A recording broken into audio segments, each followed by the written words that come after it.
asalaamaaleykum mbokk yi déglu daleen ak jàmm chef de mission bu bees bu FMI fii ci biir Sénégal di Mercedes Vera Martin autolikaay bii di ci quotidien mi ngi ñuy xamal ne mi ngi fii ci biir Dakar moom ànd na ak ki nga xam ne moom la fa wuutu di Edouard Gemayel fas yéene nag amal ab jàngat jëmale ko nag ci diggante réewum Sénégal ak ñi nga xam ne ñoom ñooy waa FMI autolikaay bii di ci quotidien amoon yaakaar ne ñooñu bu ñu ñëwee rek dañuy daal di xaatim lépp lu jublu ci wàllu accord bi nga xam ne réewum Sénégal mi ngi ci daw ay yoon te ba léegi ñii nga xam ne ñoom ñooy waa FMI mënuñu fexe ba daal di koy dëggal Sud Quotidien kay la mu gis moom mooy ne kii nga xam ne de moom mooy Mercedes Vera Martin moom mission am gii de mën nañu wax ne daf fi ñëw ngir daal di amalaat ay jàngat ak liñatu wante de dinañu xaarandi ba ci kanam laata nag ñuy débloqué koppar gi nga xam ne réewum Sénégal soxla na ko torop ñu desandi ak culikay bii di Sud Quotidien ma ngay ñëwaat ci téeméer ak ñeent fukk ak juróom-benneeli yoon bi nga xam ne ñu ngi amal màggal bu Seydina Limaamu Laay démb lañu ko tàmbale fi li nga xam ne moom mooy ca Cambérène autolikaay bii di Sud Quotidien du ñu xamal ne mbooloo bu takku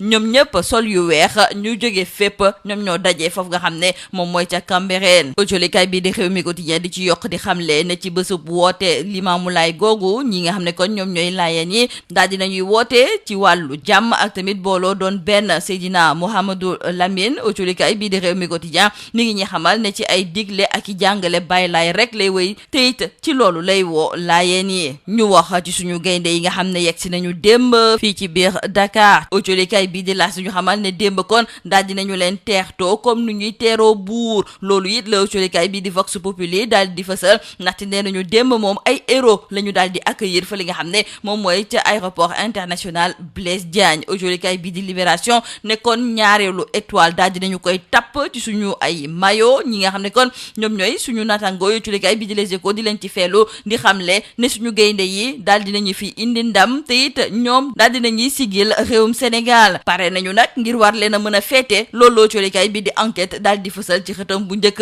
autolikaay bi di yor bi di ko ci feelu di xamle ne askan bi yeewoo ci Sénégal yëpp booloo kontaan ci li nga xam ne moom mooy victoire bi nga xam ne suñu gaynde yi daal dinañu koy am ndaxte ñoom ñooñ ñu indil coupe bi indil ñu tamit ñaareeli étoile ci suñu ay mayo naka la suñu gaynde yi def ba am ndam ci wàllu final bi moom la autolikaay bi di Walf Quotidien daal di xëyee autolikaay bi di Point Actu gis ne ñeenti ñii de ràññe nañu leen torop nag ci li tax ba réewum Sénégal tey jii fi mu toll ne mu daal di fay nekk ñu daal di lim ku ci mel ni Sadio Mané fàttewuñu Pape Thiaw wante it Aliou Cissé ak tamit dem si yàlla Jules François Bocandé jongante bi metti woon na wante autolikaay bi di Tribune ne li ci am solo moom mooy ne indi nañu coupe bi fi nga xam ne moom mooy ci biir réew mi rax ci dolli kii nga xam ne moom mooy Sadio Mané kenn dootul wérante nag ne moom moo mën rax ci dolli moom mooy roi des lions autolikaay bi di Le Quotidien di ñëwaat tamit ci jaar-jaaru réewum Sénégal ngir war fee mën a indi li nga xam ne kon moom mooy coupe bi di ñu xamal ne suñu gaynde yi dem ci guddi lañu fi daal di yegsi wante lu mu guddi foofu nga xam ne moom mooy ci aéroport fekk nañu fa mbooloo bu takku ndam loolu nga xam ne moom la suñu gaynde yi daal di am autolikaay bii di Subatel nee nañu moom moo tax ba ci wàllu classement final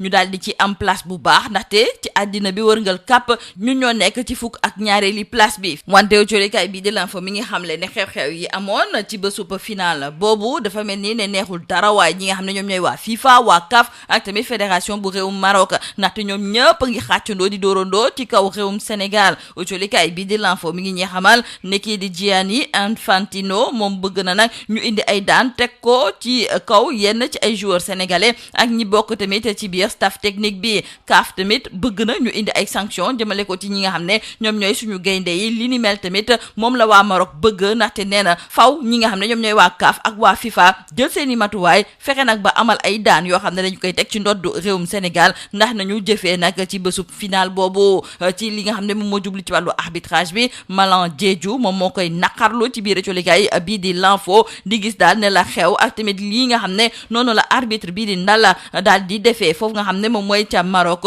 jéggi na dayoo te it du dëgg du yoon lii moo nekkoon botulkat ci li gën a fa si biir colikaay ñu leen di ñaanal njeexte lu bës ak jom. Mesdames et messieurs, bonjour. La nouvelle chef de mission du FMI ici au Sénégal, Mercedes Vera Martin, est à Dakar. Ce sont nos confrères du journal Sud Quotidien qui nous le font savoir. Et ils ajoutent que cette dernière est arrivée à Dakar en compagnie de son prédécesseur Edouard Gemayel et Mercedes Vera Martin va entamer une mission qualifiée d'exploratoire. Une visite sans annonce majeure qui illustre la prudence du Fonds monétaire international face à une situation pourtant caractérisée par une urgence économique et budgétaire évidente. précédentes. Nos confrères du journal Sud Quotidien trouvent d'ailleurs que cette visite de la nouvelle chef de mission s'apparente davantage à une prise de contact qu'à une étape décisive en vue du déblocage du programme d'aide de 1,8 milliard de dollars suspendu depuis plusieurs mois. Et oui, nous disent nos confrères, depuis plusieurs mois, les discussions entre Dakar et le FMI se poursuivent sans qu'un calendrier précis ne soit arrêté en vue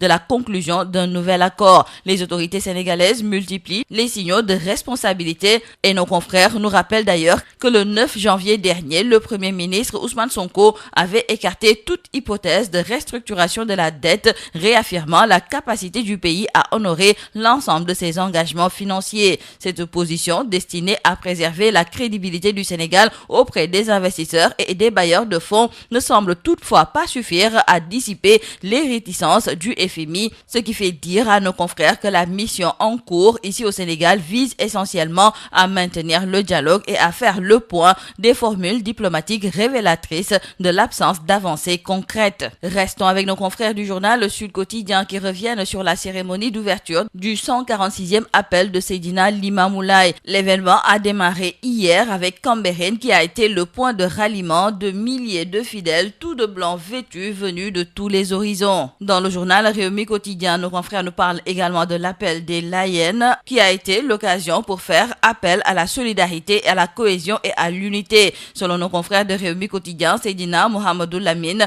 a puisé dans les enseignements de Baye Laye. Nos confrères reviennent également sur cette affluence monstre hier à Cambérène. Les champions d'Afrique ont débarqué hier, nous indiquent nos confrères du quotidien L'As. Les Lions ont été accueillis en héros à l'AIBD, ajoutent nos confrères du journal Vox Populi, qui nous font savoir que la République a déroulé le tapis rouge au double champion d'Afrique. Et de deux, s'exclament nos confrères du journal Libération, qui pour nos confrères de Libération, après leur sacre au Maroc, malgré tout le sabotage arbitral, un stade hostile, les enfantillages de la CAF, les Lions ont été accueillis hier en héros par Diomaye et Sonko. Une parade populaire et une réception officielle sont prévues au palais aujourd'hui. Le Sénégal au paradis, les Lions honorés partout, titre nos confrères du journal Les Échos. Dans le journal Enquête, nos confrères trouvent que tout le Sénégal est prêt pour la fête. Le quotidien revient également sur l'accueil des Lions hier dans la nuit par une grande foule à l'AIBD